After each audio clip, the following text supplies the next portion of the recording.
The latest. Thank you for your love and support. I appreciate you all. Before we dive into today's heavy revelation, a massive shout out to our brother, Mr. Nelson 231.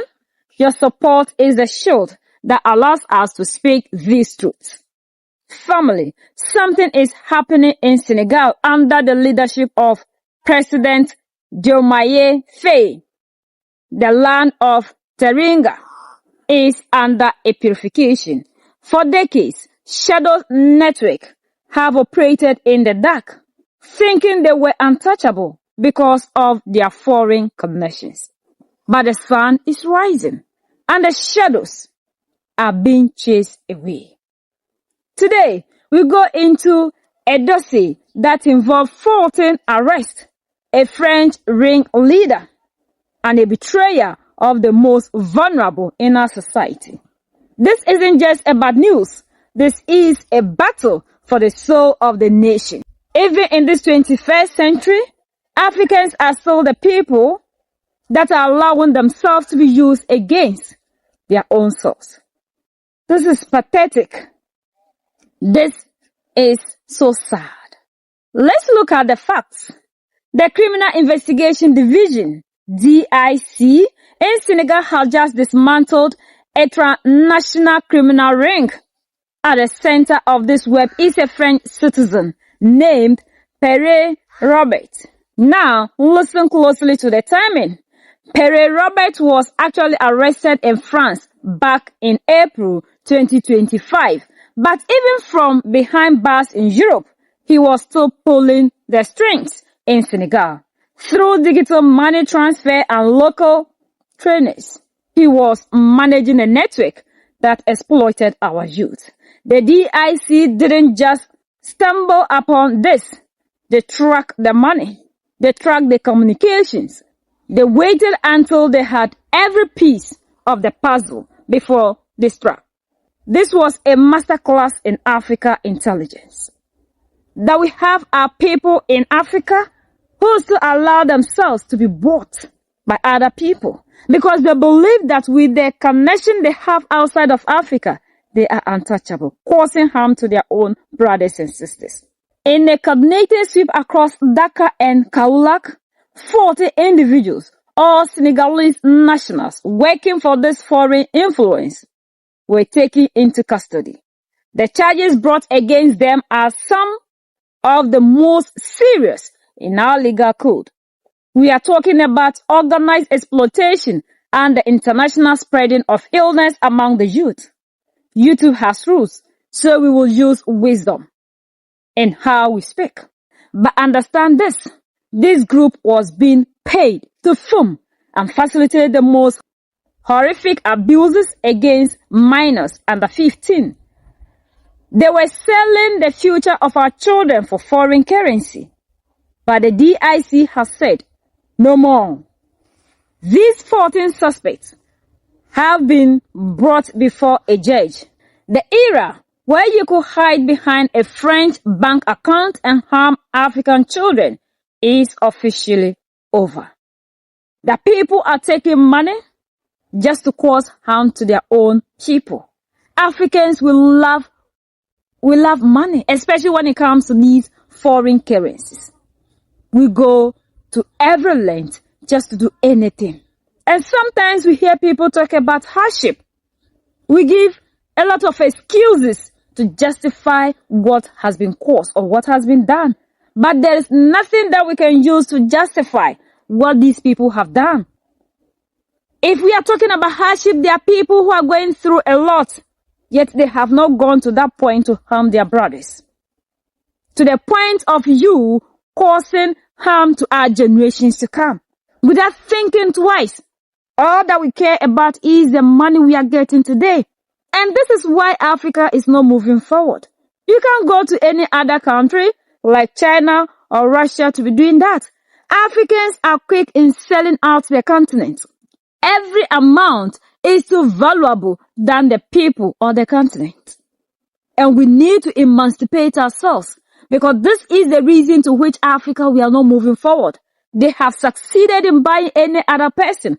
As long as a different skin type outside of ours come in front of us, we go to any length to police them instead of policing and protecting our continent. And this is heartbreaking that we are seeing these things happen to minors in our continent. In this 21st century, we still have people who are helping the oppressor to continue to oppress the African. Why is this case so tense right now? Because it is happening while Senegal is systematically cutting its colonial ties, military withdrawal. By the end of 2025, President Faye ordered the French military to pack their bags. The bases in Dakar are now under Senegalese control. The extradition standoff. In December 2025, Senegal's Justice Minister, Yassine Fall, suspended all extradition to France. Why? Because France refused to send back some Senegalese nationals wanted for crimes in Dakar. This criminal network case adds fuel to the fire. It shows that while France claims to be a partner, certain elements have been using their influence to facilitate crime on our soil. Senegal is saying, if you want to respect our laws, you cannot stay on our land. And this is the reason to which we are seeing how intense this thing is. And that is why we are calling on all of us to unite and to do away with these people. Family, in our tradition, the child of one is the child of all. When a foreign network targets our children, they target the heart of the continent. For too long, the Francophone system allowed certain people to feel they were above the law in Africa. But the wind has changed from Mali to Burkina Faso and now to Senegal. The lions are awake. This investigation proves that our security forces are competent. Our leadership is brave. And our sovereignty is non-negotiable. We are cleaning the house. We are protecting the next generation. We are fighting for total liberation. What do you think, family? Is this the beginning of a total cleanup of foreign influence in West Africa? Drop your comments below. I'll read every single one. To Mr. Nelson 231 at Marinetta and the whole community, thank you for your love. Let's like, share, and subscribe to keep the truth alive. This is the latest Zojin One. We don't just report, we review. This is the time for us all to come together united to fight for our total liberation.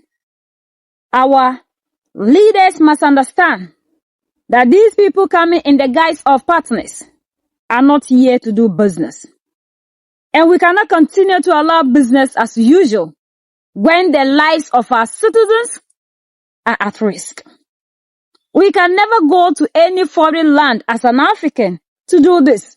So why must we continue to allow these people to come into Africa to have their way? To continue to be doing this to us? And those of us who always find 1,001 excuses to accept things that are happening in our continent, we need to desist from that. Because there is nothing that is too difficult in Africa that isn't the same elsewhere. It is our selfish interest that we continue to defend. And we are looking for quick money, quick ways to make money. If not, these people can look for something decent to be doing and not to allow people to come into the continent to be doing this to our minors, the generations to come. We must always think about our generations and not our selfish gain. Africa is us and we are Africa. And we need to go to any length to protect our continent. We are the only ones that can set ourselves free. United we stand, divided we fall. And united we keep standing forever and ever. The greatest enemy of the African is mental slavery. So let's decolonize ourselves from mental slavery. Let's keep sharing to educate our brothers and sisters. Together we make Africa great for ourselves and the next generations that are going to come. So that's the latest around the world in Africa, West Africa, and in Senegal.